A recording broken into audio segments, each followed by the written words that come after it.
Okay, we're back on record at 11:04 a.m. Detective Fogg, you are still under oath. Yes, ma'am. Did you obtain a copy of an interview that had been conducted with Lieutenant Sean Hoover? Yes, we did. And when was that interview conducted? That interview was conducted on March the 13th. And who conducted that? Officers with the Louisville Metro Police Department's Public Integrity Unit. So, we'll go ahead and play that interview.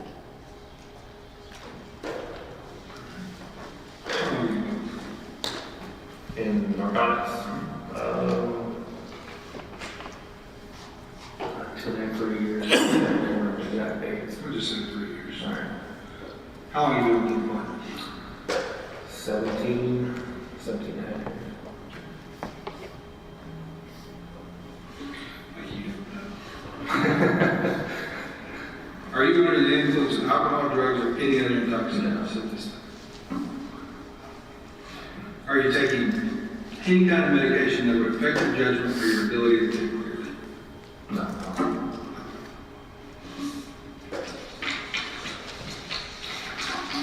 Did you sustain any injuries during this situation? No. Did you receive any medical treatment? No. What type of uniform or clothing were you wearing at the time of this incident? I was wearing plain clothes, but I had the black, I guess, the standard typical police vest, that's, black vest and white letters with police across the front end with my plain clothes attire. Okay. So, plain clothes. You got on green pants and like a camouflage Under Armour shirt. Yes. It's like a blue Yeah. camouflage. With orange stitching, I guess. And it's a black vest. Yeah, just like your standard black tactical vest. Okay. Alright. Do you have the same clothing on right now? Yes, minus the vest, yes. Minus the vest, right? Because of the statutory requirements of 15.520, I'm obligated to advise you that this is a criminal investigation, not an administrative investigation. Okay. However, you are not the target of this investigation. Actually, I tell you what, I think I'm going to switch to a different form, and I think I'm going to, just because of the nature of the situation, I'm going to go ahead and just read you your rights, so that way it's all covered, and there aren't any problems. I'm not trying to. Okay, yeah, no. Just with that, I would like to talk to Steve, I guess, because I was just understanding this was a regular statement, so. Yeah. Nothing against you guys, it's just. No, I apologize. I grabbed the wrong form. No worries. My name is off tonight. No worries. That's not. Yeah, we gotta do it. Like this morning or something, like, I apologize. Before I even got any further, I was like, oh, I'm gonna be ready. So, Steve, yeah, if he's not in, I can just ask him outside if it's good. If he don't have to be here, then I'm cool with it, Yeah. but I just. No. It's I grabbed the wrong form, and I completely screwed up. We have to actually do it. Okay. Fair enough. But he didn't say nothing about it, so it's kind of. Yeah. I'll be right back. So, sit tight. Okay, thank you.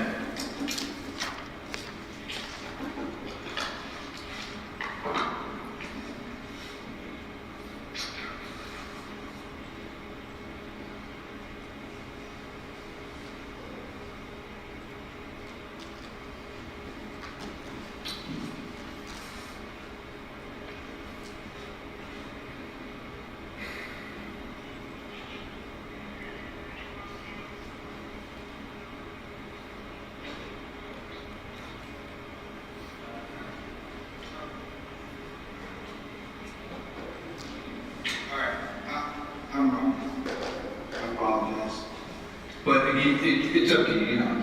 It's if you don't want to. But no, I don't have to read because I wasn't aware of our particular situation.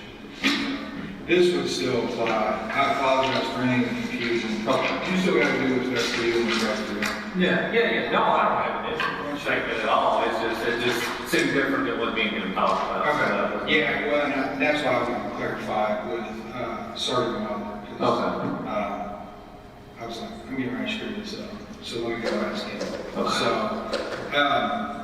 we'll go back to where we were, because the statutory requirements carries 15.52, I'm obligated to advise you, this is a criminal investigation, not an administrative investigation.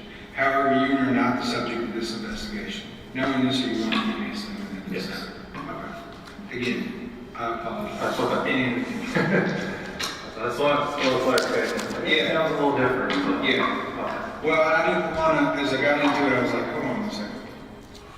I don't want to make that mistake, right? Because I want to treat you the way that I want to treat you. I'll tell you, here's kind of how I like to do it. It's your story. I'll listen to it. Give me as much information as you can. Basically from the very beginning. Use as many names as you can, as much detail as you can. To cover your brief. Yeah. You're saying it's the briefing and everything? Yeah. Okay. Yeah. Well, basically, it was the new place-based investigations. They were doing 4 to 5 total. I think they were doing 3 with contingency on the 4th downtown. I'm trying to remember this. They're wrong, but I just remember contingency one was like 2605 Mile Valley, but they were waiting to see how the other warrants went before they messed with that. But the one we were at in Springdale, that is an associated address with this gentleman. I said, this is not our investigation, but we were assisting them on that. So, but he had been using that address and apparently getting mail and stuff shipped there, sent there, and recently, if I remember correctly, sent this is his new permanent address. So their assumption that he's going to have dough or money or something he's storing there. So the brief, Les Barton went over the brief. He briefed all of them at the same time. And I guess Josh James was a slight going into more detail, I guess, with the other ones. We didn't do a whole lot of briefing on the other warrants since SWAT was executing those, but it was still had a list of people who were going where and doing what. So the plan was when one SWAT was on unload. We're trying to do it somewhat close to simultaneous. So once they were unloading to go up to do their approach, we were going to drive over. We met at, I can remember the name of the church. It's right there, I guess half a block south of St. Anthony's, right by the liquor store. We parked and met up, and EMS was staged there. So we met up there. Once time got close, we were just waiting until they started protesting. We all got together and drove over there. I think we had, 5 vehicles, if I remember correctly. Let me see. I'm trying to think John was leading, he was driving. I believe it was a Chrysler full car, I'm not really for sure what it was. Brett Hankerson, he has his green Suburban, or Tahoe, I think Suburban, not one of those two. Tony James had his Explorer. Mike Campbell was driving a Fusion. I don't know if I think it's a 4-car. It's 4. And I rode in Miles Cosgrove's Nissan Altima, the silver one. It seems like I'm listening car. There were 7 okay. Well, there were 7 of us total. Certainly. Yeah. So, John, you, right? Yes. So that would be 2. Hankinson, 3. James, 4. Campbell, 5. Oh, no, had this Toyota Tundra, there's 0. Okay. So we followed John led. I think we were towards the back. We were second last, I believe, but we went up. You had to go up because of that gate you all saw. So we went up to the next entrance, come around, parked out at the end of it towards, I guess it's more towards the front of that building. Well, next to our vehicles, got lined up, our stick, and we went right up to the door. Once we got to the door, I'm trying to remember where everybody was. I think Tony James was on the other side of the door. He had the bunker. And John was over there. So Tony James had He had a a shield, yeah. So, as you guys approach, do you guys make a stack? Yeah, we were getting together right as we were getting to the front of the apartment. It was just a terrible layout for us to make an approach, to make the best we could. Now, I haven't been there. Is it an apartment building? It's an apartment, yeah, there's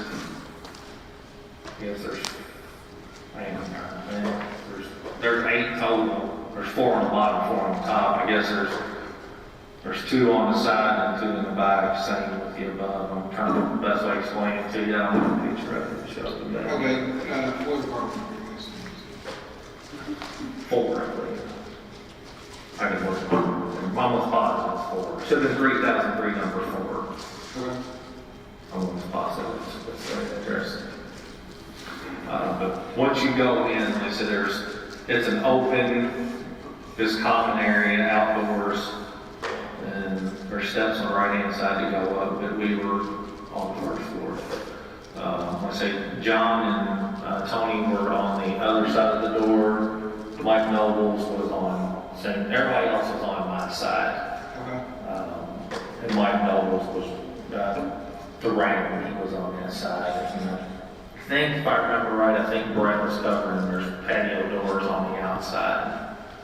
On very front of one side of the building, or with the. So did you guys have to breach the main door? Yeah, yes, the regular entry door, not the glass doors. So is that what you're describing to me now? Yes, when you go in, there was the main door you enter, and out front they had like glass sliding doors. And if I remember right, Brett was covering those while we were at the door doing our knocking. So we were set up ready. It was actually no knock warrant. We didn't execute it that way. We knocked on the door, said police, waited, I don't know, 10, 15 seconds. Okay. Knocked again, said police, waited even longer. So it was the third time that we were approaching at a minimum 45 seconds, if not a minute. And then I said, let's go, let's breach it. So knocked again, yelled police, search warrant, and almost hit the door 2 or 3 times. Okay. And once the door went open, and I'm trying to think this, how, if you all weren't there, I'm trying to think the best way to describe how, I mean, basically they were on the other, I think we'll take it, so you can have an idea of what I'm explaining.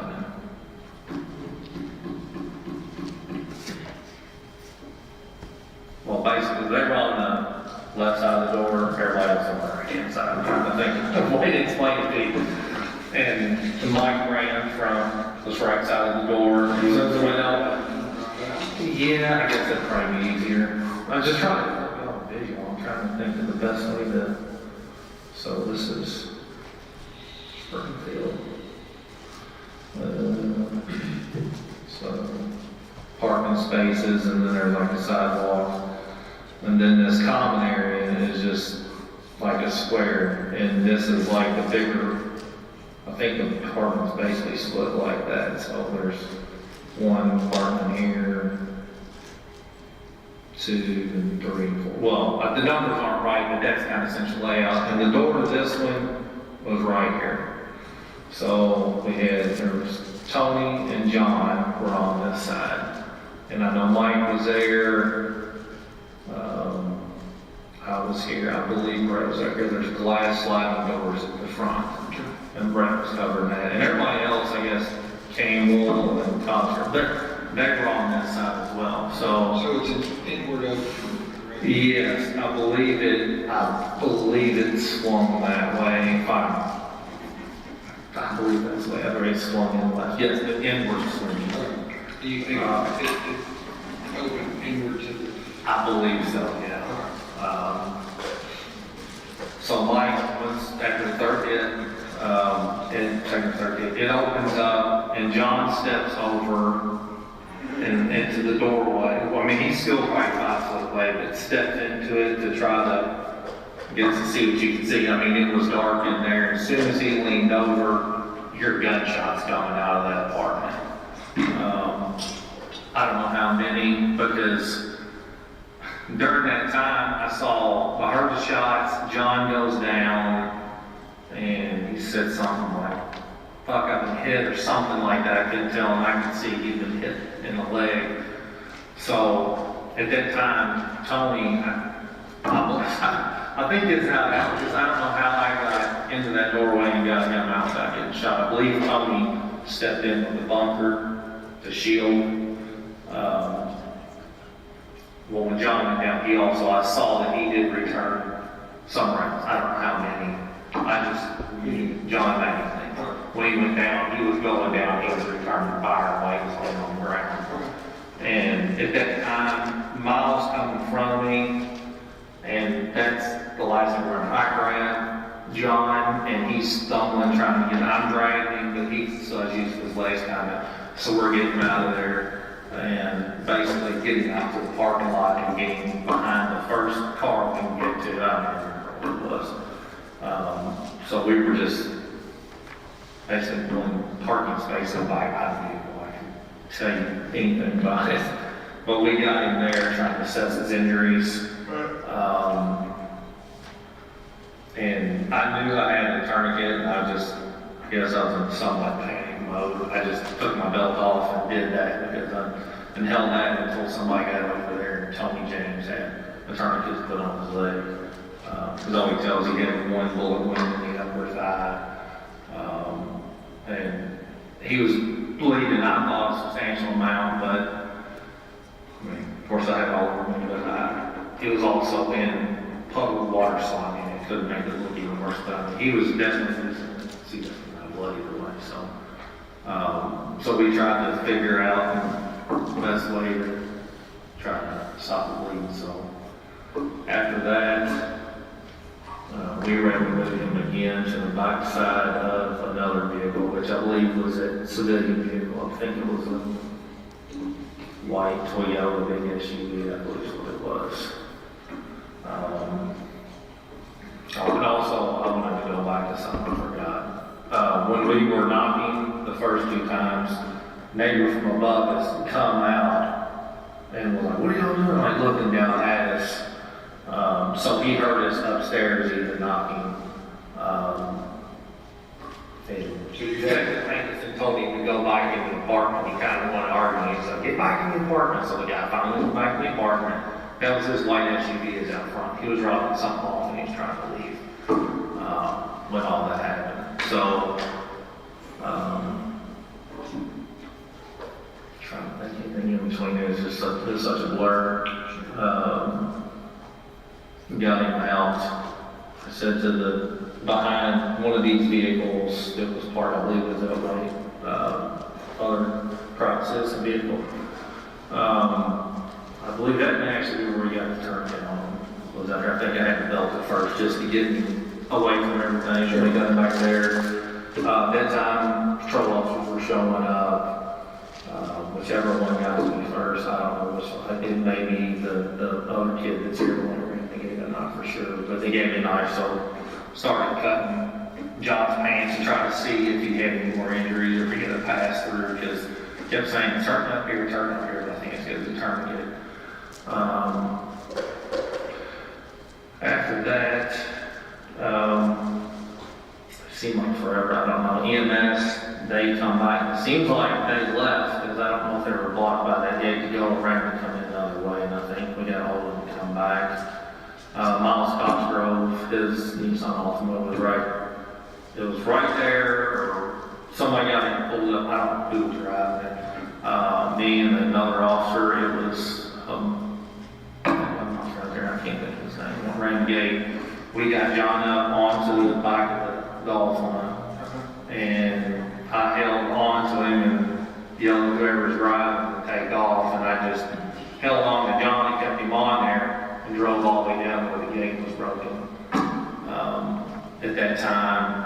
Tony James was down there. I don't know if I got down there and tracked out. Either way, he was down there.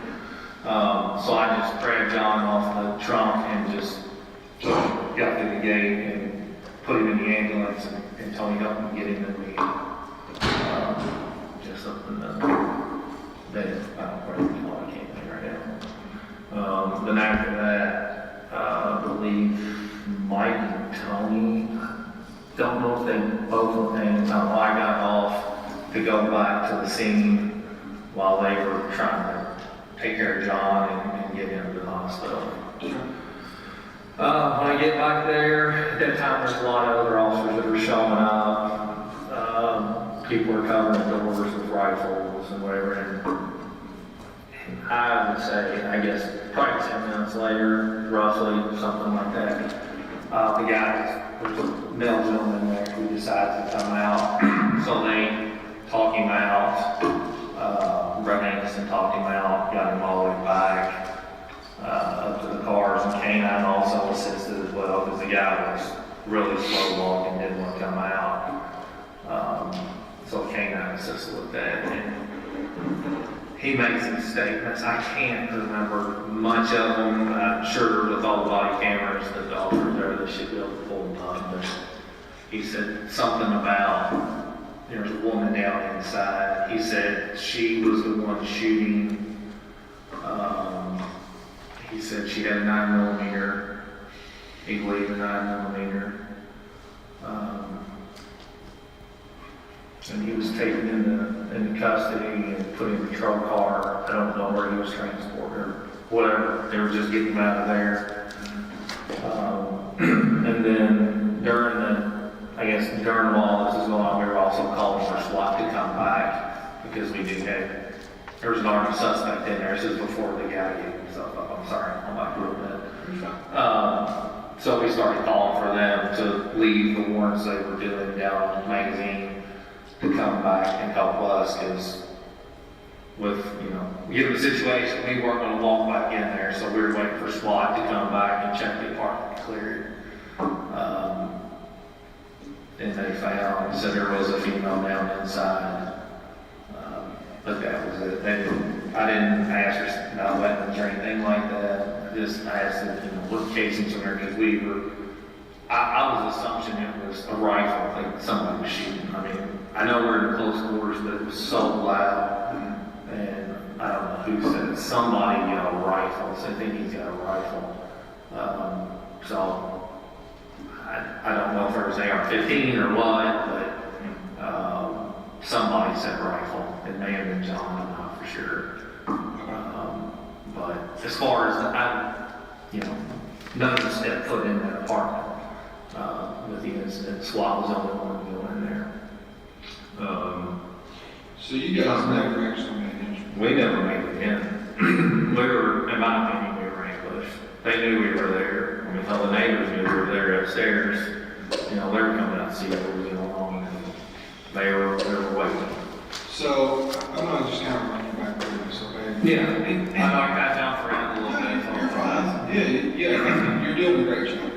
You really are. So I'll just run you back through it, and then we'll kind of, anything I miss or whatever, feel free to jump in at any point in time that you want to or whatever. I just want to make sure I fully understand it. So I guess this whole thing is you guys were doing place-based. It sounds like a bunch of search warrants at the time. As a result of some investigation. It was all one investigation, multiple search warrants. So you're not the lieutenant in charge of that unit, correct? No. We were assisting they needed bodies because they had so much going on. And because you're in narcotics, you guys search warrants all the time, right? So this team that you work with today, do they work for you? Some do, some used to. Well, let me think. They could fall to.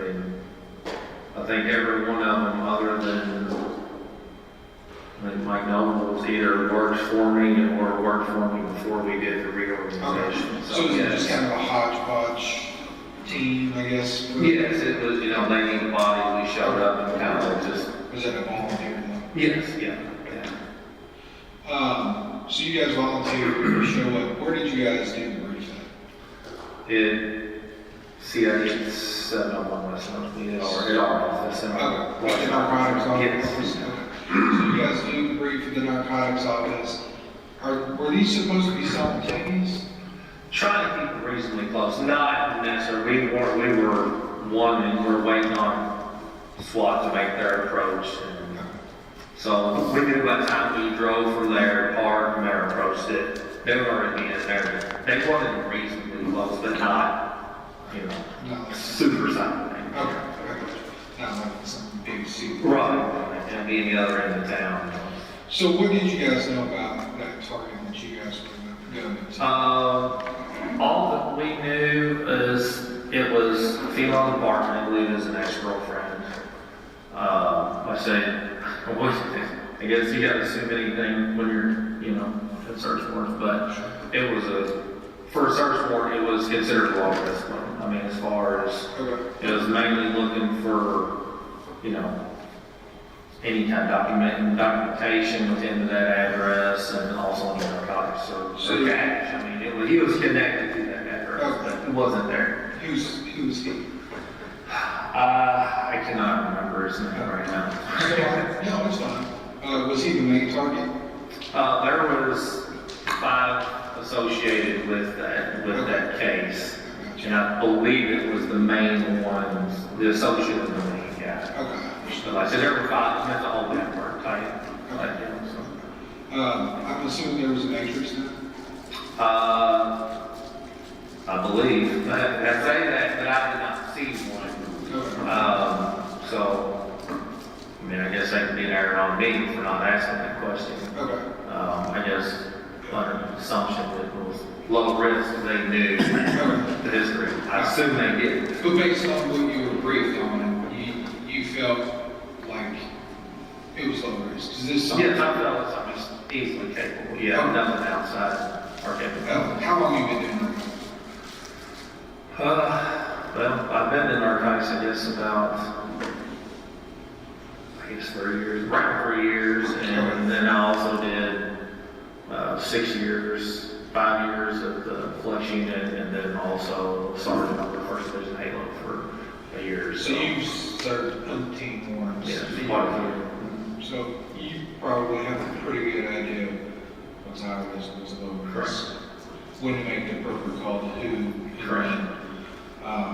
And given your position, you're probably I would assume, and that's just purely an assumption on my part, that that's something that you do quite often, and you know the fact what goes on a matrix, what's considered so-and-so, who to call, appropriate. So you guys get briefed up at the CID office, you guys roll out and you meet, basically like a staging area. Yeah, church. I can't think of the name of it. It's just south of that liquor store at St. Anthony's. I can't think of what the name of the church is. Gotcha. But in close proximity. Yes. Okay, it's St. Anthony's, and what's the closest? It runs off of St. Andrews, which, you know where St. Andrews and Blanton is? You know where the YMCA is off of, that's almost, okay, say Dixie and Greenwood? Okay. Well, I guess it would be St. Andrews there. Just, if you go, you drive right past the Frisch's there, and I'd say it's probably a mile and a half tops up there. St. Anthony's would be on your right, if you're coming from Dixie. So you guys stage, say, okay, these are the vehicles we're gonna take. Before you guys stage, have positions already been assigned as far as? Yeah, we had, there's a list on the board, yeah, we kind of went with. Is that all still on the board? I would assume. Okay. I would assume that hasn't been touched since we left. Okay. All right. So everybody kind of gets us basically in the assigned position. Yeah. To breach your. Yeah, and for that, the first 3 were the main ones, and after that, it's kind of fluid, you just kind of, we're getting up there together, but if the back few right of work wasn't a big deal, the main 3 were the first 3. So. Okay. So,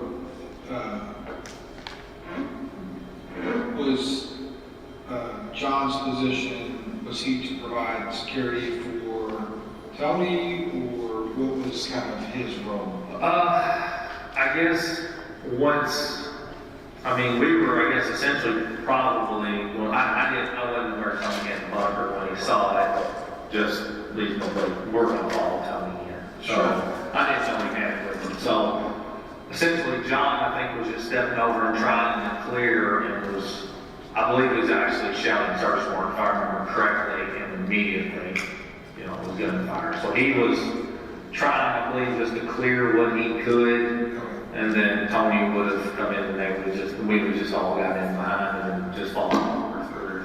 So you guys get into the apartment building itself, and then you're outside on a door. Yeah, the common, well, I say the common area, that it's still outside. We never made it to it. It's not an interior. Okay. Like I said, Once you see it, you'll understand what I'm saying. Okay, sure.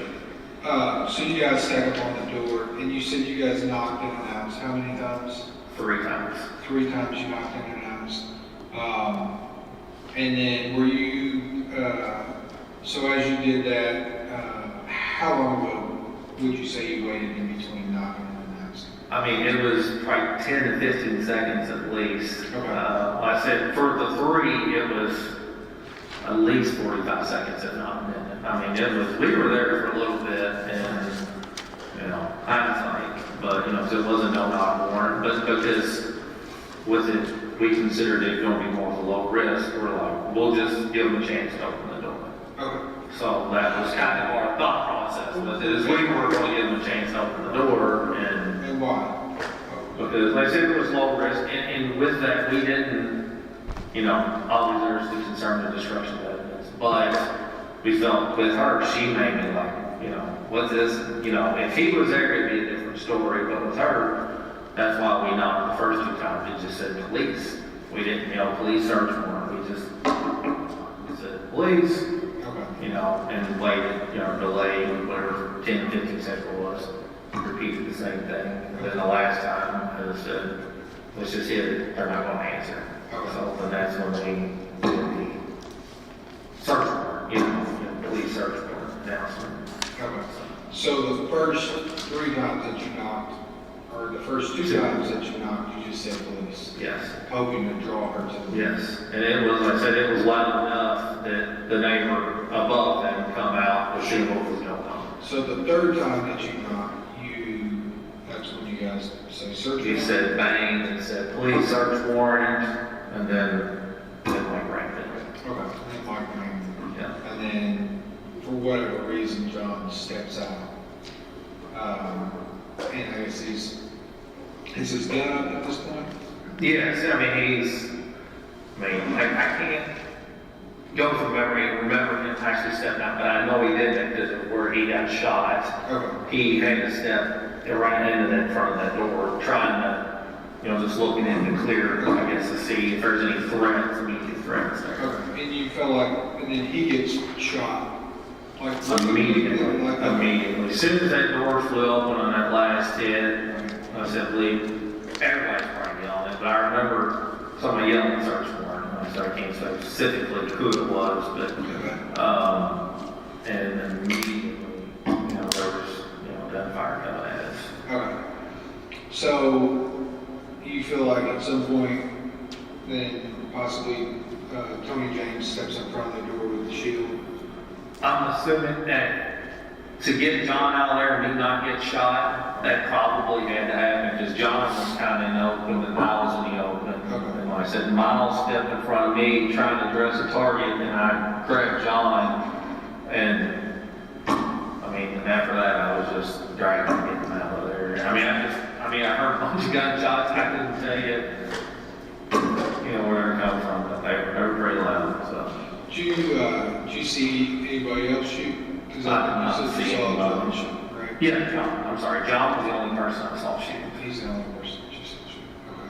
Anybody else tell you that they shot? Did you I believe Brett and Miles did, but like I said, Brett that's, Hankinson? yes. Miles Cosgrove? Yeah. Okay. But I didn't see anyone shoot up. Because at that point, I'm dealing with John and Dragon, so like I said, I'm just hearing, I heard everywhere. But as a lieutenant, at some point in time, you asked that, I'm guessing that would be a guess. Because I was checking to make sure they were okay, Okay. you know, and make sure they were fine, and you can tell they were a little more shook up, and that's why, you know, It's completely understandable. yeah. Oh, yeah, completely understandable.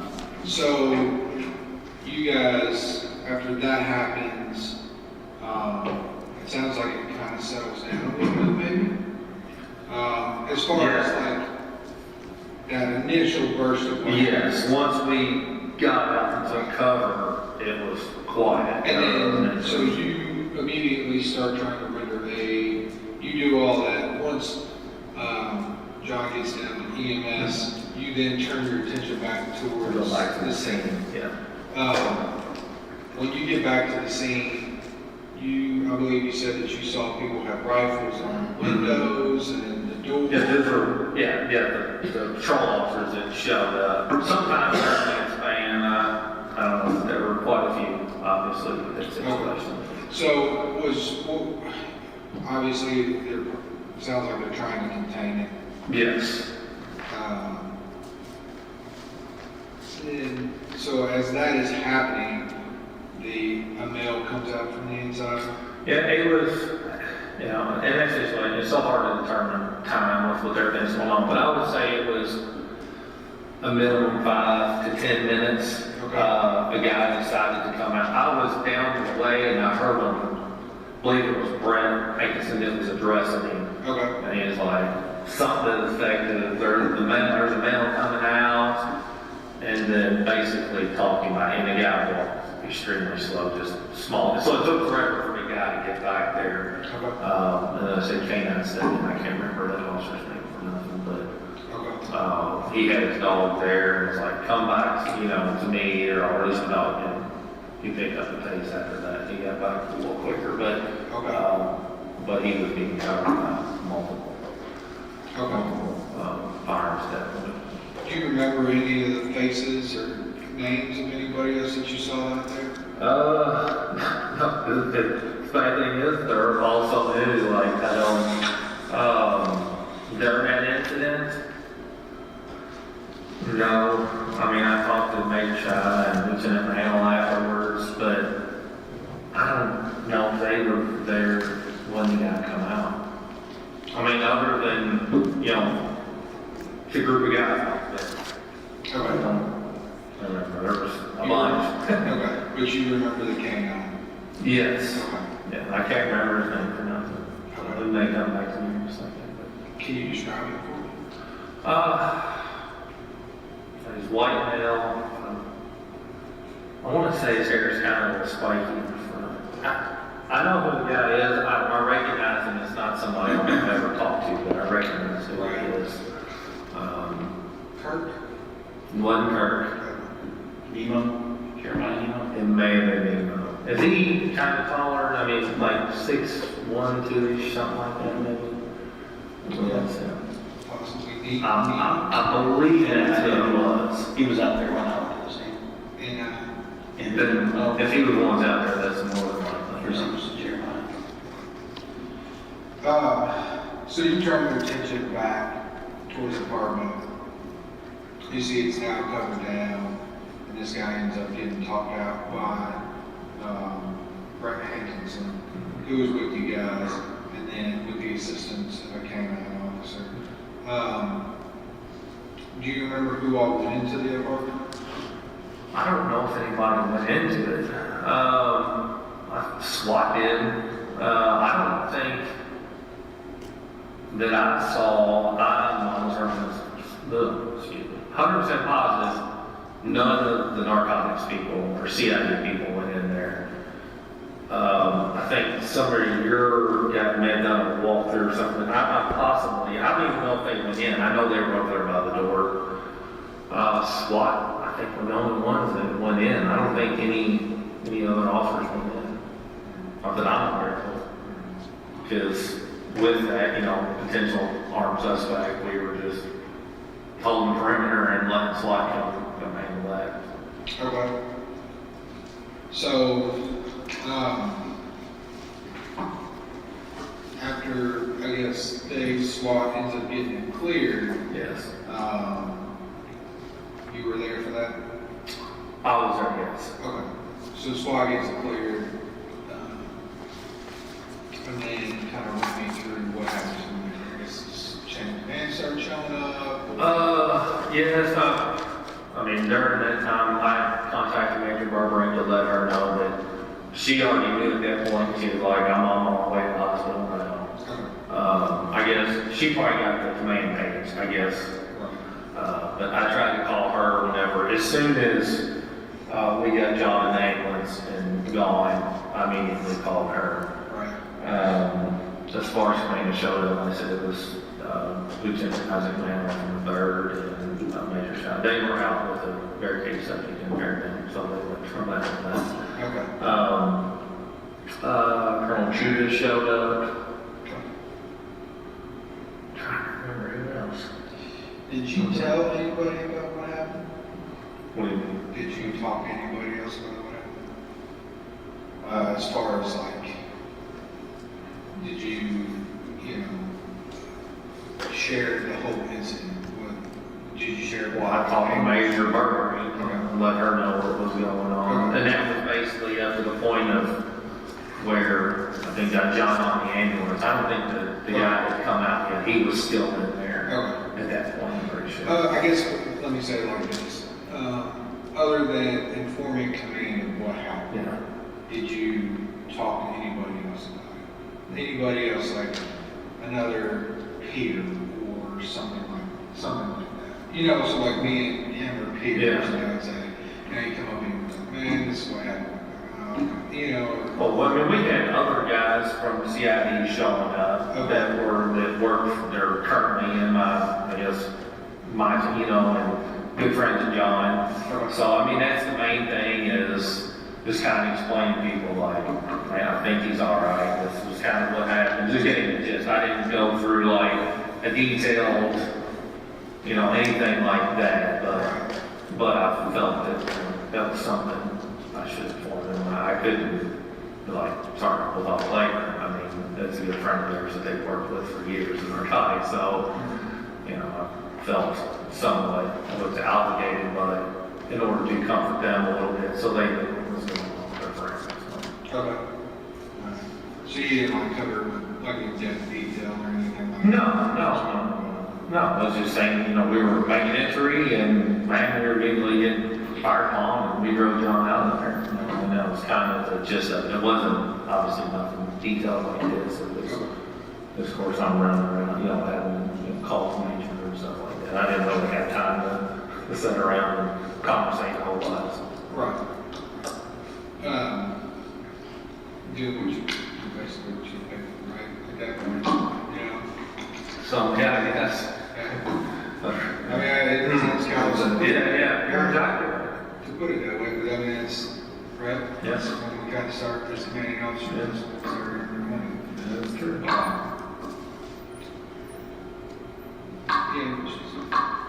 Yeah, You mentioned SWAT guys when they got cleared. Yes. You don't need her names. Well, see, because when I was asking, I was like, you're not going to clear it. They're like, we've already cleared it. I think I talked to Sergeant Brandon Owens, and I think at that point, they had already, because they were there, and I know I told Brandon, I told him, what the situation was, but then either Major Burger called me or I had to call her. So I think something along those lines, then I believe Miles talked to them to kind of fill them out. So so that way they were made aware of what the situation was. But they went in, they were able to clear it because I believe they were able, at the doorway, they were able to see, the subject that was down. So there's 4 apartments in this little alcove? Yeah, I would assume this one probably goes like that. I'm assuming, I didn't go in, so I have no clue what was inside. Plus you remember 4 doors in your little. Yeah. So the guy that was upstairs, do you have It was above one. Okay, so So, I mean, he was above, this is actually number 4. I did a terrible job with that. I was just listing 4 departments. so he was above the one you were doing the Yes. second line. Yes. Okay. What did he look like? You know, it was one of those things I wish, you know, at the time, I was just worried we're trying to get in the door, you know, the guy's coming out. I know he was a taller gentleman. It seems like, I don't know, guys, at all. He seemed like he had darker skin tone, like he could have been possibly Hispanic or maybe less than black. I'm not positive. It almost seemed like he had what's the word I'm looking for? Accent. There we go, an accent of some sort, just of what I can remember, because I'm trying to watch that and watch this door at the same time, so it was, but as he was going by, he was talking to somebody in the apartment, and it just, I don't know why I remember that, but it seemed like he had an accent. I kind of want to circle back to something. So when you guys decided to knock on the door and use that instead of the no knock, like Yes. would it be fair? Because I don't want to make assumptions and put words in your mouth. Would it be fair though? And I guess this is, I know from my experience in training, that sometimes we do things like try to get somebody to come to the door. It sounded like you guys were using more of an approach of trying to be more cautious and also trying to mitigate, you know, the higher risk of the no-knock. Correct, and I believe that they were all signed as no-knocks due to that whole group with their, you know, with the narcotics trafficking, guns. I believe First Division has done one very basic fashion, you know, vacant properties and houses down there. I think First Division got like 7 guns out of those properties a while back. So I think they were all signed as that, and we were just of the mind that like, let's just try to do this as normal, because I mean, granted, the judge signed it, we could have done it, but we thought this was the better alternative. Would you say that you felt like it was safer for everybody to do it that way? Yes, I mean, we assumed, never assumed, but I assumed somebody would come and answer the door. That was our intention, to give that opportunity to, you know, one, you know, it's after midnight, you're breaking in somebody's door and it's dark and they're in bed, startled.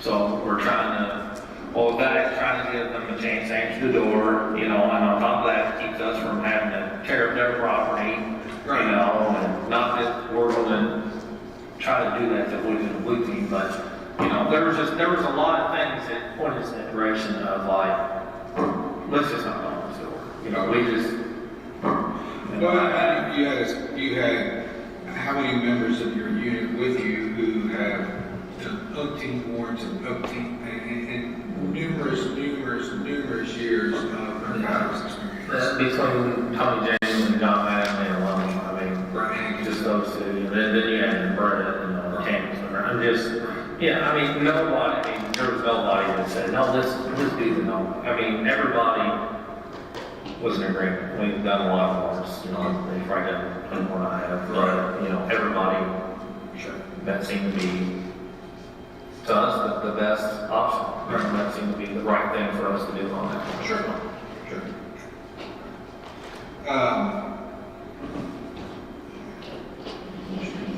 One other question. I'll tell you what we'll do is, do you have any objections if we have any further questions tomorrow or day after, if we, you know, contact you, reach out to you, and, you know, follow up with you? Do you have any objections? No, I don't have issues with that. What's the number for you? 502-744-4253. That's my personal. 744-4253, yeah. Are there any questions we have not asked you, or any other information you have that may be beneficial to this case? No. Okay.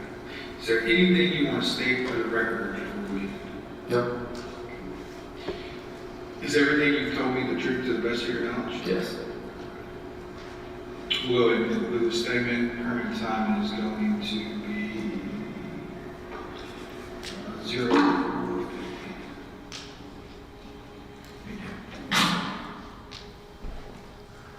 Any questions for Detective Fogg about Lieutenant Hoover's interview?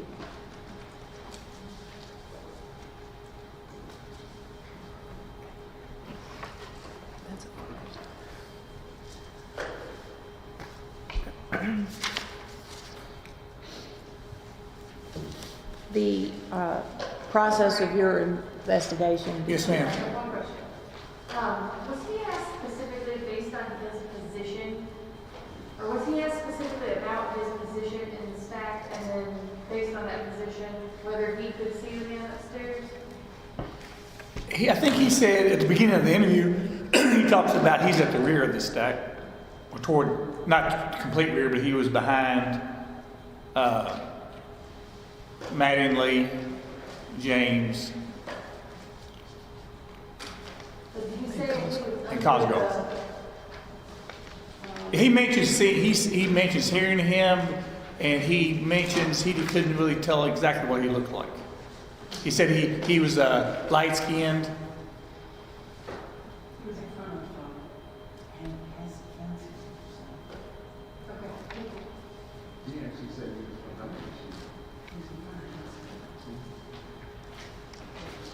Anything else?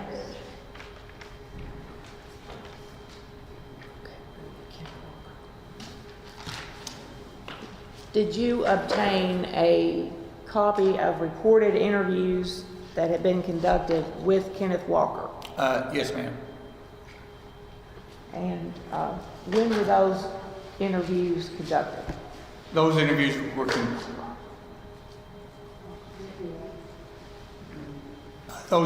conducted on March the 13th. And where were they conducted and by whom? They were conducted by Louisville Metro Police Department Public Integrity Unit. They were conducted by Sergeant Amanda Seeley and Sergeant Chad Tennell. We'll start with the first interview. Do you have, well, we'll learn what the time is. We'll go ahead and play the first interview.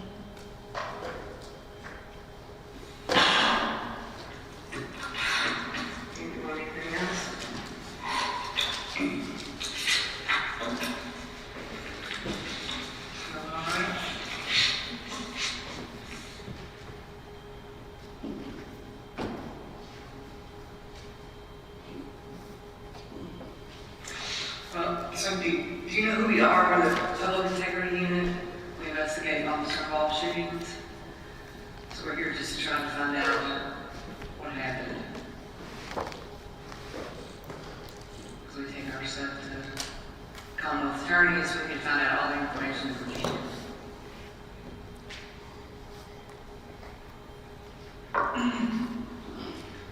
So you were asked about your parents earlier. Talk to you about your dad. Are you close with your dad? Is he still coach at Atherton? Okay.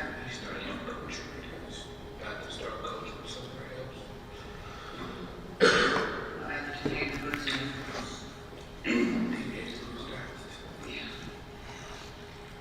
And Sergeant Snell actually spoke to your parents. I did. So, we told them to investigate everything we know at this point, which is, pretty much in the early stages of the investigation, right? And we told them that, you were ready to come back here and things like that. And I was actually with a guy that knew your father from Atherton football. For a couple minutes, and just kind of told him as much as we knew at that point. And that was about it. We left, we had a good conversation. And Kenny, kind of same thing, right? We're going to tell you everything we know, okay? And like, he was telling you, this is like the internal affairs unit, right? So we're just kind of figuring stuff out at this point. And you get a pretty good perspective. We always go through that'd be all right. Before we get started, I just need to go over, we had a to you. Can you sign it? Just read over it. And then just check and tell me what's going on.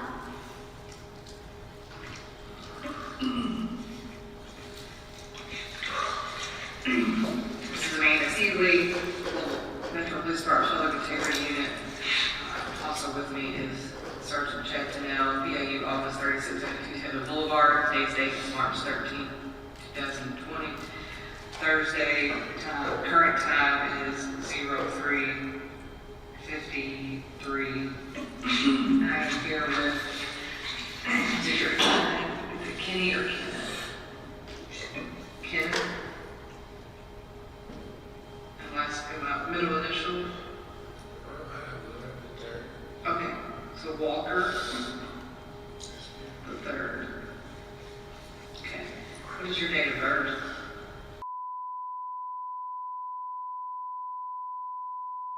Okay, social?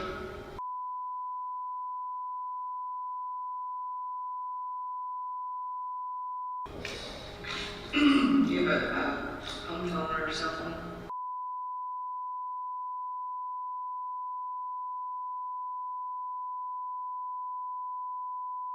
Not a cell.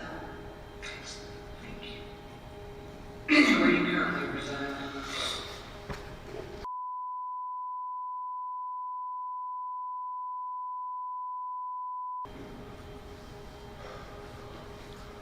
Is that an apartment? Okay.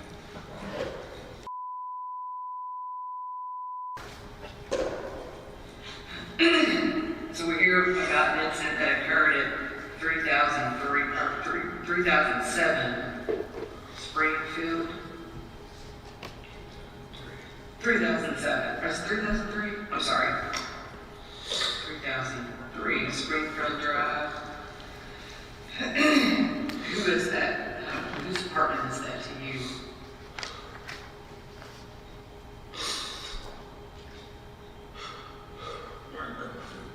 Girlfriend? What is her name?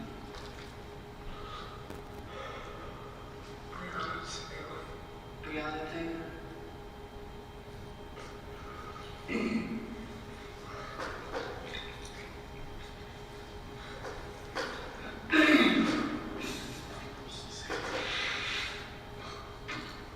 What'd you say?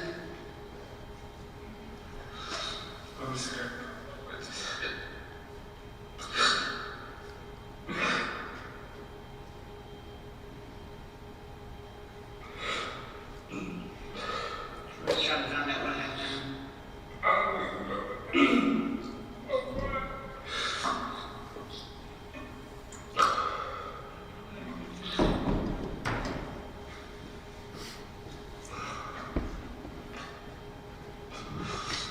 Do you hang out at your girlfriend's house a lot?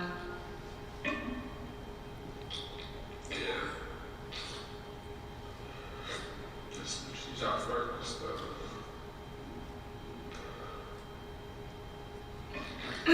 So had you been over there all day? Good day today. You had a good day? Took a friend around some errands. Went to go eat, take some drives. Came back home, was chilling, watching it. Just you and her? So your wife else live there? Our little sister, but she's in California, but visiting a friend right now. Oh, okay. Oh, good. Feeding riders. Good. Actually was. Was it? I've heard of it. It's an old movie. Oh, was it? Teach you how to have kids and stuff. I think I've heard of it.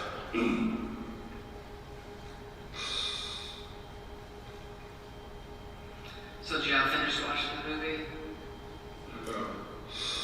We're in bed. It's a loud knock at the door. The boat jumped out. Actually, she had fell asleep when the movie was Oh, hang on, I'm sorry. I need to finish this paper real quick. I'm so sorry. I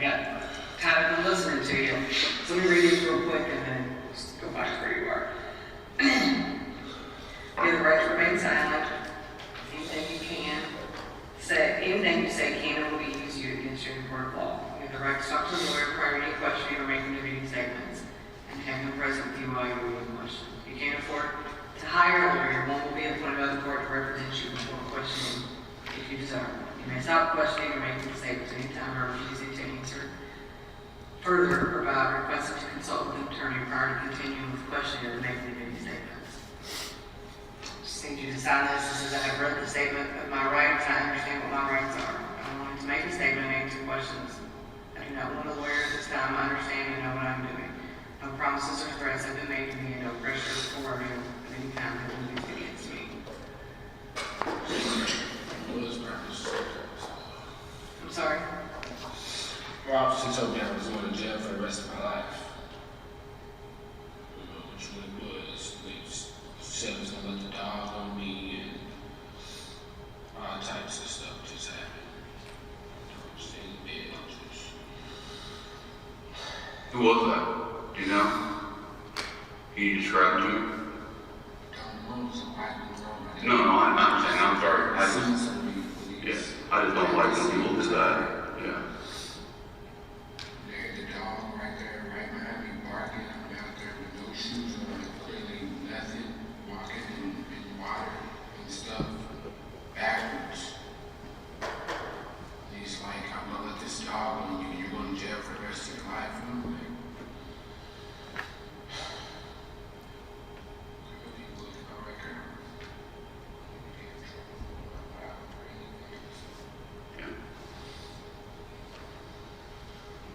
Was it, you know, it was an officer uniform? Yeah, definitely officer uniform. The first one I came in contact with. Well, they had body cameras and stuff like that. Okay, and we had ways of doing that. So we'll watch them for the body cameras. And he asked me, were you hit by any bullets? I said no. He said that's unfortunate. Yeah, that's not, Exact words. that's not appropriate.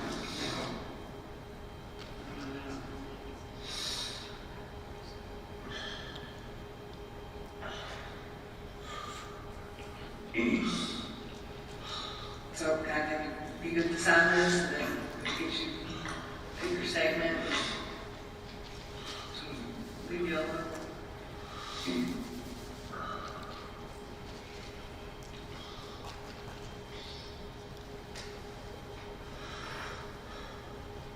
So I know what happened.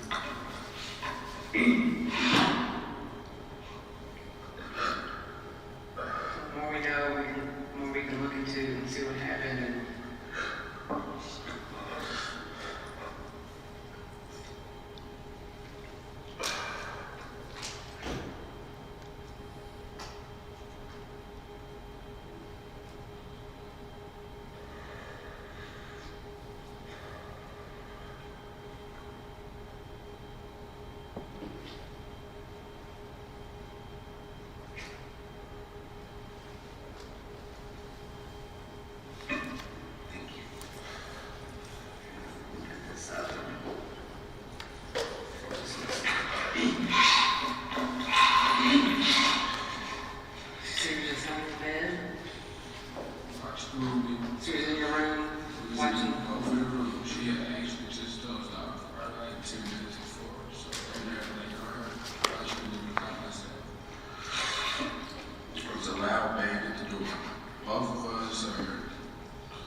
she pops up out of sleep and scared to death. Me too.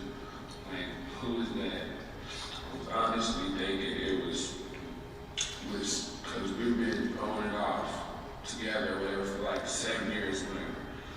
So this guy that she was messing with or whatever throughout that time, you know, and he popped up over there once before while I was there like a couple months ago. So that's what I thought was going on. So there was a loud boom at the door. First thing she said was, "Who is it?" No response. So we like, what the heck? We both get up, start putting on clothes. The other knock at the door. She's like, "Who is it?" Loud at the top of her lungs. No response.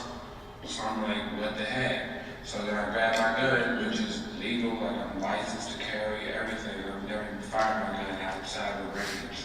I was scared to death. So she says that there's another knock at the door. She's yelling at the top of her lungs, and I am too at this point. Who is it? No answer, no response, so anything. So we like, what the heck? We both just see what happened. Grab the nurse, saying he's on the mind, it's hers. Like. So we both were just putting on something to go answer the door, and it was knocking at the door. It's late at night. So when we come out, when we get out of the bed or whatever, like walking towards the door, the door comes like off the hinges. So I just let off one shot, like still can't see who it is or anything. So now the door is like flying open, I let one shot, and then all of a sudden there's a whole lot of shots. And we both just dropped to the ground, and the gun fell right over there. And because I'm scared to death, now we're seeing lights and stuff. So I'm like, okay, it's the police, and there's a lot of yelling and stuff. So they're just shooting, we're both on the ground, and when all the shots stop, I'm panicking, she's right there on the ground, bleeding, and yeah.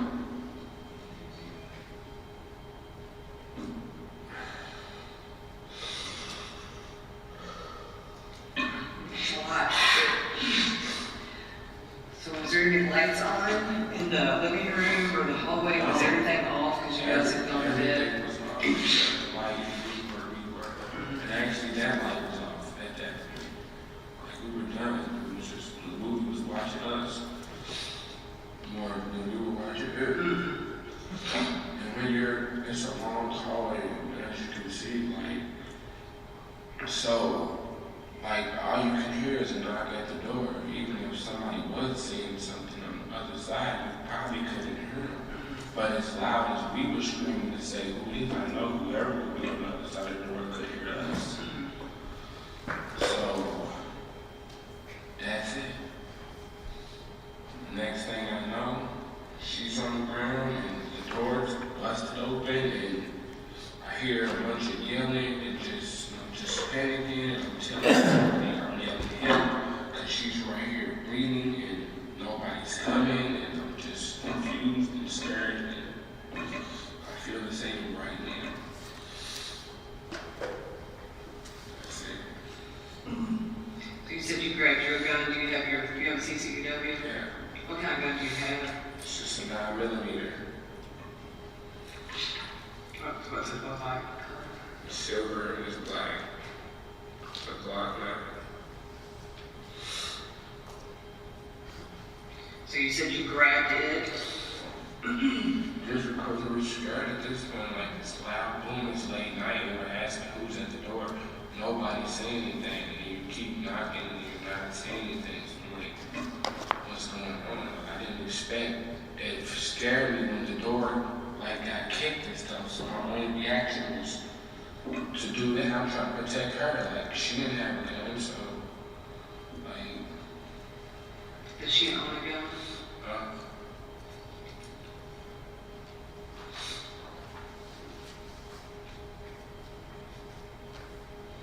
So did both of y'all step out of the bedroom? Were you in the hallway? yes.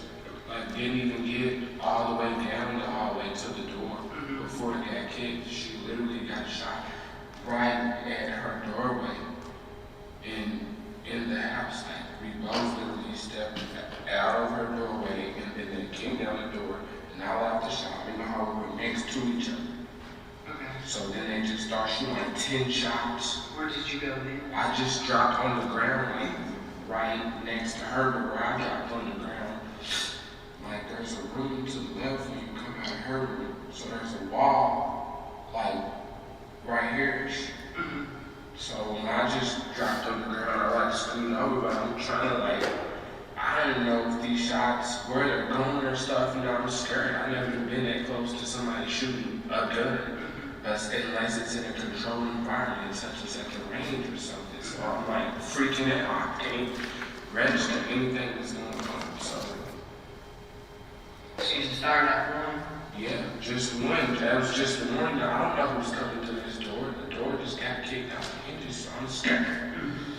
One shot, boom, and then there was a lot of shots, so I just dropped What did you do with your gun when you dropped? I kicked it up under the bed. I told the other officers, because I didn't know what's going on at this point. I'm just scared, and if they did, I'm thinking like somebody's gonna like come in, because I'm noticing it's the police now, because I hear them yelling and stuff after the door's already been kicked down, after I'm yelling for help, and she's right here on the ground. So I didn't want anybody to be like thinking I'm trying to be, do something. If they come here, I just want her to get help at this point. Like, I don't even care what happened to me at that point. Like, she needed help. And all of that was for no reason. And nobody still said anything about what they were even doing at the door, because I know for a fact that couldn't have been coming for either one of us. Like, there would be no reason for that at all. And that other, I don't know who he was, but he came and told me there was some type of misunderstanding or something like that already. An officer told you that? Yeah. And the police car on the ride over here, we pulled over in a parking lot somewhere, and the guy came to my window and he was asking my name, and he was like, first thing I said to him was, "Well, she lied." He was like, "Well, we'll talk about that when you get to where you're going." Lost it. And he was like, "Just wanted to let you know right now that all of this was, they had a misunderstanding or something like that." To me, it seemed like they realized that they were at the wrong place. So this person in uniform? No, he wasn't. He was driving like a silver SUV. So you and Breonna had any kind of interactions with police or anything lately? No. Does Breonna work? Yeah. Where does she work? She works at the hospital at right off the highway on Regular Range Lane. Health was U of L there. And she also works at Jewish as a part-time job. Okay. Where do you work? I'm employed right now. I just lost my job January 21st from Coca-Cola. I was working there for 2.5 years.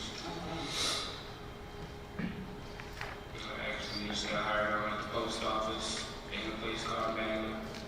Making seats for food. You just got hired? That post office.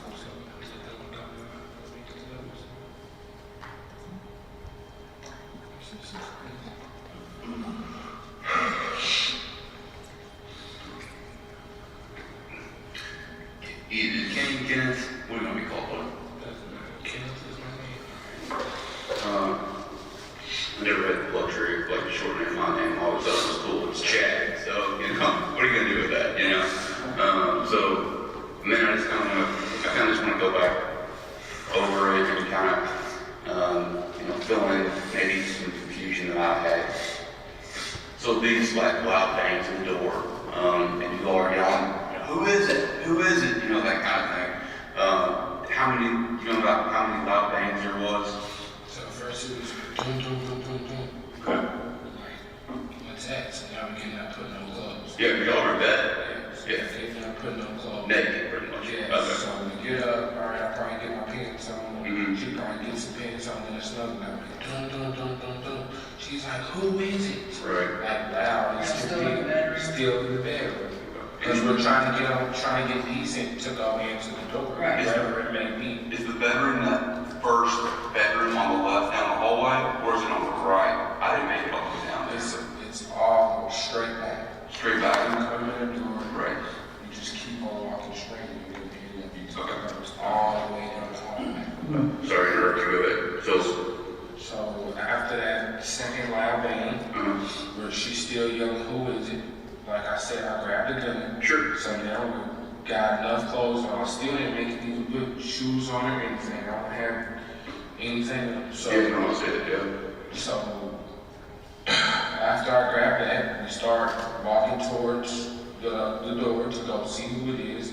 Another loud bang. Well, not really, I don't even know if it's another loud bang, but the door's coming in. When we got to the doorway to go see who it is, the door's coming in. The doorway, like The down. doorway, no, we never made it past the room. The bedroom doorway? We never made it past the second bedroom in the home. That's on the left, there's a bathroom that's on the right if you're coming He never even made it, like, mid-hallway. Okay. So you never made it past the bathroom? No, if you saw where her body was at, and I saw before I left, there was holes in the back wall, like, of the hallway. So you can see exactly where we were at, like, coming to the door. Right. But as we're coming to the door, like, comes off the hinges. Okay. Like, but you can't see anybody, though. Like, when the door comes off the hinges, it's happening fast, like, it's like an explosion. Sure. You know, so boom, one shot. Then all of a sudden there's a whole lot of shots. We both dropped to the ground. But I just hear her screaming. Mm-hmm. You know, Did you shoot towards the door or just like up in the air or like? like towards the ground, really just Right. like warning shots. So if it was somebody that run off or something, you know what I'm saying? Just like somebody's at this point, somebody's breaking in the home. Like we don't. Did you see anything in the door come off the hinges? Did you see anything at that No, I couldn't see anybody. It was dark. There was no lights out there. So all we hearing is these loud booms and we're saying who is it, nobody's saying who it is, and then the door gets kicked in. Where were you at? Where was she at? Where were you at when that shot was fired? So say she was right here Right. and I was right here. Is this the other bedroom? This is the other This would be bedroom the door right bathroom. here. So it'll be the bathroom and she's standing right here. And you're all bedroom. We just came out, she really came out first. But she was kind of like next to me, so I come out. And then the door gets kicked in. So I'm right here's the other room. She's right here. So it was one shot, boom. Damn, the door's flying open. There was a whole lot of shots. So we both dropped. Right. But when I drop, you know, I'm right here closer to this room. She's dead in the middle of the hallway. So any shots coming in don't have any choice to go right there. So are you right-handed? Yes. You shot with your right hand? Yeah. So did you shoot before the door flew open? Yeah. Well, like, it was all in like one motion. Mhm. As it flew open, like boom, boom. Like it was like simultaneous. It was kind of like that, like I like a boom. Yeah, not really. I feel like I aimed down. Aimed down a little bit. Yeah, like, cause I wouldn't, of course, I don't need to kill anybody if, you know, if I can just get you out here just by you hearing me. So, Did you hear anything, any other words? I mean, was anything being said at all when the door flew open, or No. did you hear anything? no, just the door coming open, and at that point, they're shooting and she's screaming. And I'm on the ground, my feet are kind of into the other room at this point. So when the shots are going off, I'm scooting, like, you know, and like I said, so when I let off the shot, and I dropped to the ground, the gun dropped like right here, and that's on the ground, I kicked it like that with my foot. Into that other bedroom, Yes. underneath that bed Yes. there? Okay. Yes. Is that her sister's room? That's her sister's room. Okay. But she's not here right now, she's in California, so thank God she wasn't here. At what point did you realize there were the police? When the door was open and she was on the ground, like bleeding, so now I'm right there with her, and like I can hear like a whole lot of chatter and stuff outside, but I'm hysterical, like at this point, like I'm yelling at somebody to come help her or whatever, and then after it's been like 5 minutes, like I called my mom, and I told her that somebody just kicked in the door and shot me. So at that point, when I called my mom, I still didn't know it was police. So I told her on the phone, somebody kicked the door. So I hung up. My mom's like, call 911 right now. Call 911 right now. So I called 911, and I told them what happened. I'm still not knowing it's the police. Cause then I called Breonna's mom. I hung up on 911. I told her my name, and I told her what happened, and I told her where I was at. Then I hung up and I was like, I gotta go. So I called her mom. I called Breonna's mom, and then I told her what just happened. When I was on the phone with her, that's when I kind of realized that it was the police, because now they're yelling like, come out. And I'm on the phone with her. So while this is all, I'm still yelling help, because she's over here like coughing and like, I'm just freaking out. But I'm on the phone with her mom now at this point. So they keep yelling, come out. So I'm like, okay, it's the police. So now I'm like, okay. So I'm coming out or whatever. I still on the phone with her mom. Before I stepped out, I yelled to them. I'm like, hey, I got my phone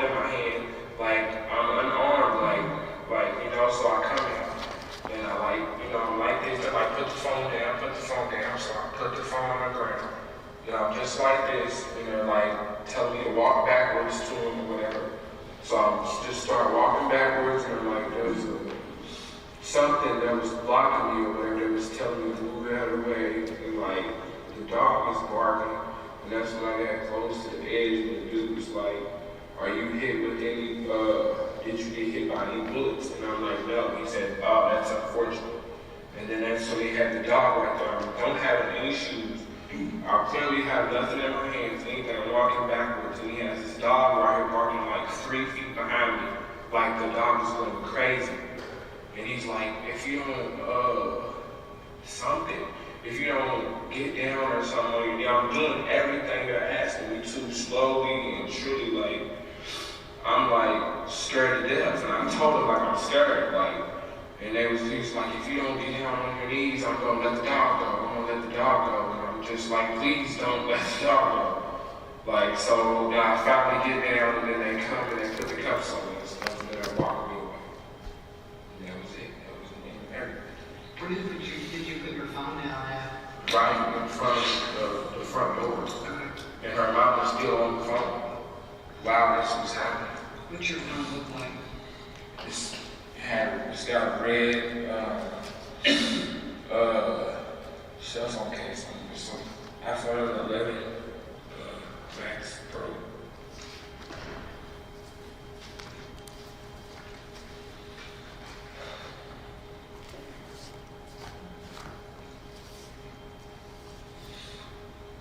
Does it have a passcode that locks it?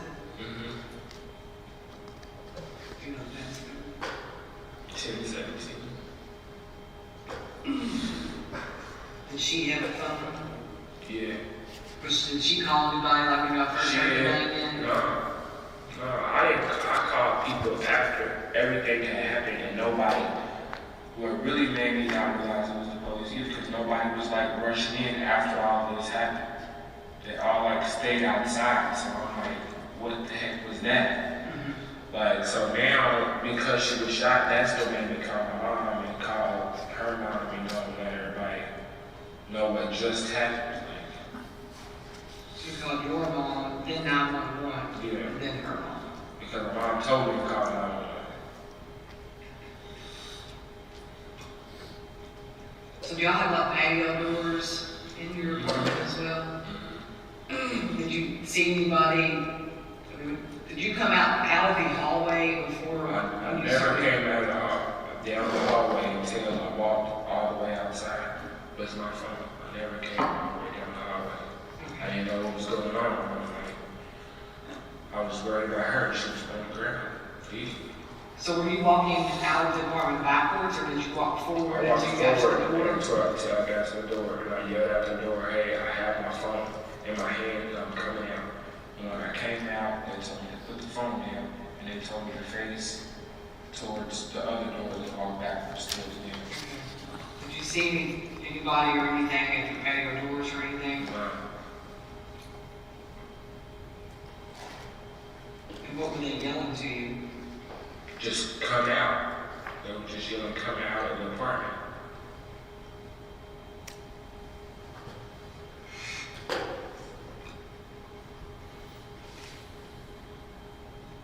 So once the door flew open, you never saw anybody's?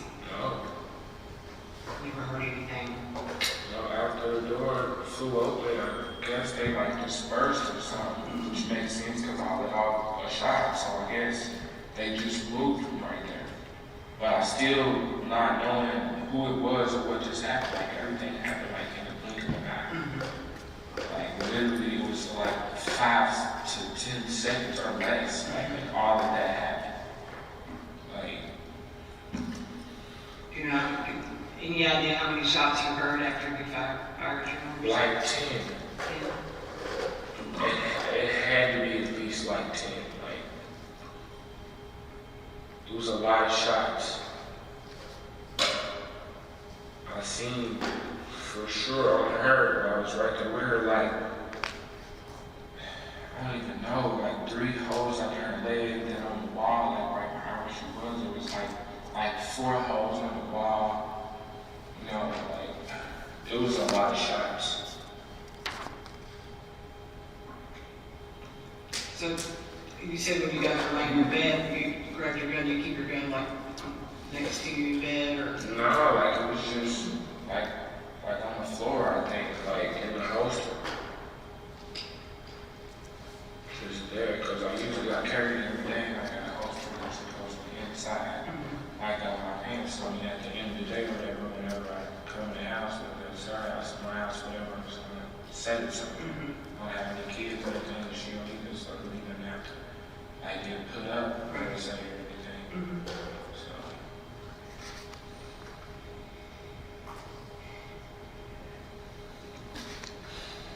Kim, I know you said you fired one round. Did she ever shoot at all?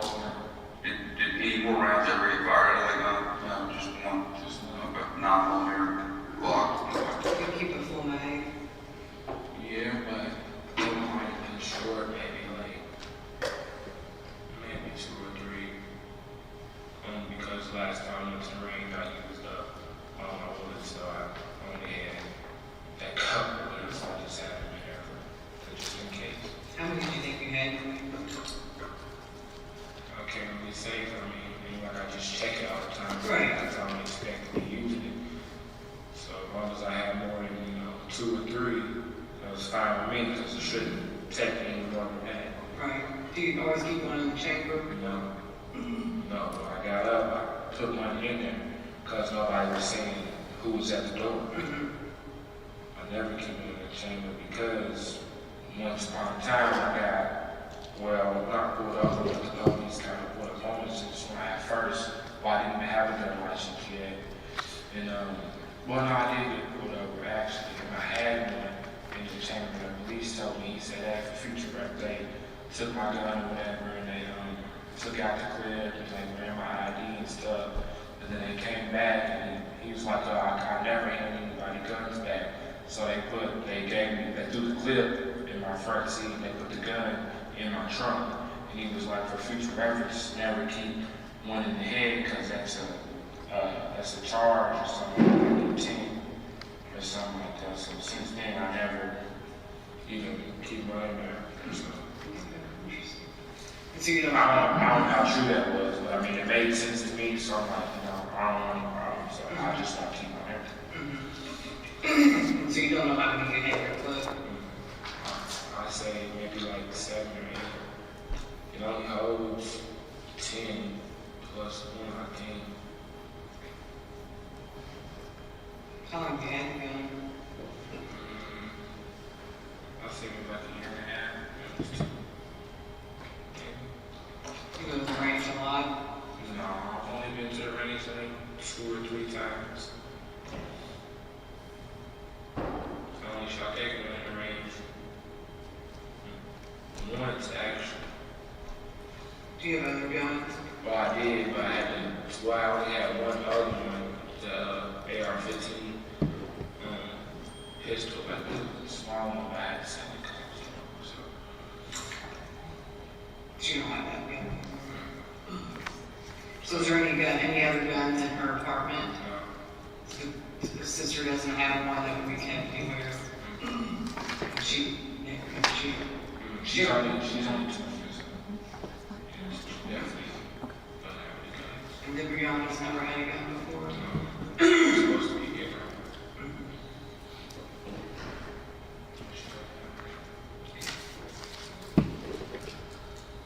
Anytime especially ammo or anything like that, you carry just ball ammo or carry ball points or anything. Just I think that was called Remington.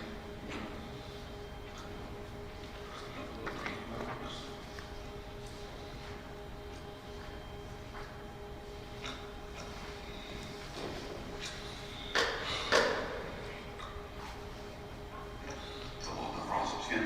I'm trying to make sure I ask you everything. Is there anything that you can think of that we have to ask them? So did you actually talk to a dispatcher when you called 911? Someone answered? And what did you say to them? I told him someone just kicked in the door and shot my girlfriend.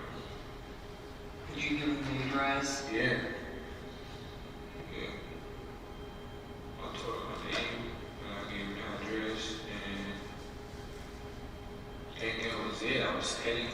time, so I started crying on the phone, noticing what was going on with her, and I just told him I gotta go, I gotta go. So was there any sounds in the apartment that we picked up, you think, that was going on at that point while he was on the phone with 911?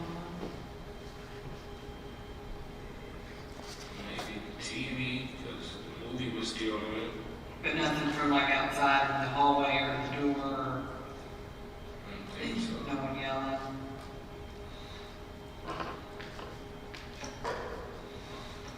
What's your mom's name? Alicia Walker. My mom? My mom's son. No, I'm sorry. Sorry. Breonna's mom. Tracy.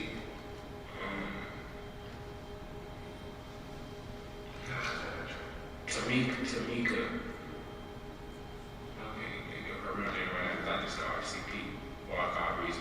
Oh. So you're thinking Tamika? Tamika Palmer. So you said that you and Breonna have been on and off for 7 years? So you said that she messed around with somebody else before? Or? Yeah, it was really, she messed with him before me, and then we started messing with each other, and then we wouldn't mess with each other, so she kind of messed with him again, you know, and then it's that sort of situation. But me and her always, that was my best friend. So have you guys known each other longer than 7 years, or? I say, man, like 2012 or 13. So when I say we went off for 7 years, really like the first 3 or 4 years of us knowing each other, like we weren't even together, like it was just my best friend. Did she always live in this apartment? Well, first she lived with her mom when I first met her, and when she moved into that apartment. It was her first apartment, so she probably lived there in like 2014 or 15, maybe. Okay. She's been there ever since. And then your apartment's over out at Iroquois Garden, which isn't too far. I just moved there in July, so for the last 2 years before July, I lived there with Breonna at Springfield. Oh, you live with? Yeah, Okay. for the last two, maybe 3 years before I moved to my own apartment in July. Okay, of 2019. Yeah, Okay. yeah. So you live there by yourself? Yeah. And you often stay at your apartment too? Sometimes? We do pretty much rotate. So like I said, her sister lives there too. So if her sister was there right now, we probably would like went over to our apartment. But her sister's out of town right now, so we just at her apartment. Have any kind of schedule where you are at her house a couple of days, then at your house, or just? Just depends on what we feel. You said you don't have any roommates? It's just one bedroom apartment? Did she have anything over at her house? Toothbrush. Toothbrush? A flat iron under the sink. Girl stuff? She don't have any clothes, or she keep anything over there? Mail or anything like that? She might have like a t-shirt or something over there. She travel with her stuff? Like when she would come and stay at her place, she'd bring a bag, or? Well, it really just depends. I mean, she only live right around the corner, so we didn't ever really like plan specifically to stay anywhere, but just whatever we was feeling at the moment. If she didn't have it, it really didn't matter because we would get up and we would get up right around the corner of her house or something. She would get up and leave or whatever. When was the last time she stayed at her?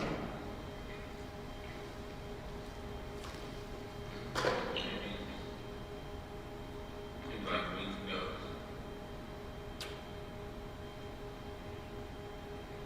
Yeah, maybe like a week or 2 ago. Her apartment is better. My apartment's better sometimes. So, A little smaller? not so much stuff. Do either one of y'all have any children? No?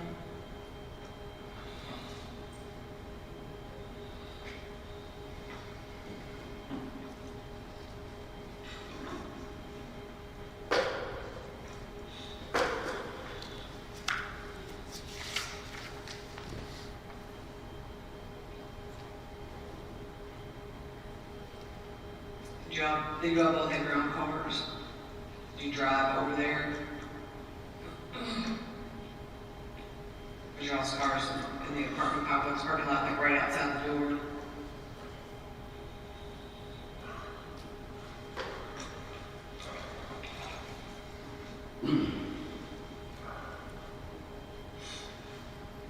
What kind of parking here? 2014 cars. What about hers? Just got the cars. She, The 2019 Charger RT.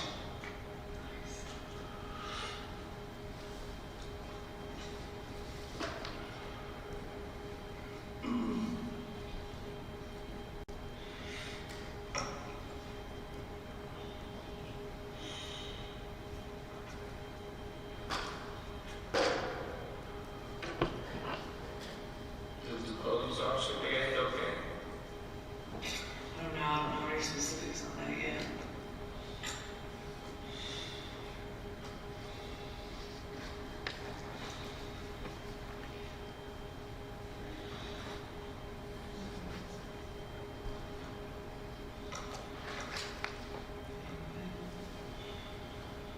Yeah, let's take a break for a minute. Is the name? What? Little snacks or anything like that? I don't know if you're hungry or you're.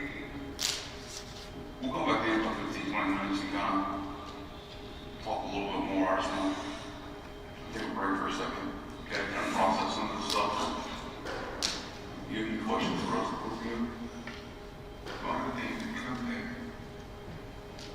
Yeah, so we're in the early stages and stuff like that, and that's kind of something I want to figure out. And why he say to me that there was a misunderstanding? No, that's new information for us as well. I mean, that's what we're trying to learn. The officer who was in the car with me while me here, she heard him say it too. Because he told her to roll down the window. And he was like, man, his tone was totally different from everybody else's. He was like, well, did you hear anything? Ooh, like, he was being real nice. So, like, about here, I feel like that they figured out something. They did something wrong. Well, let's look into that. We'll figure it out in a second. We'll be back in 15, 20 minutes, okay?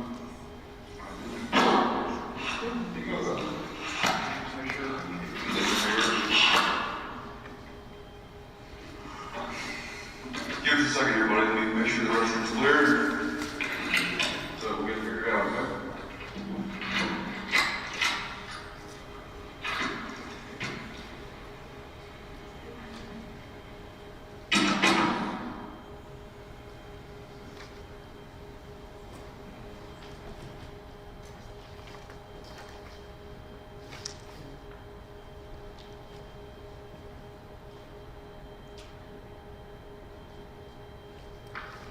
Okay, that's the end of the first interview with Kenneth Walker.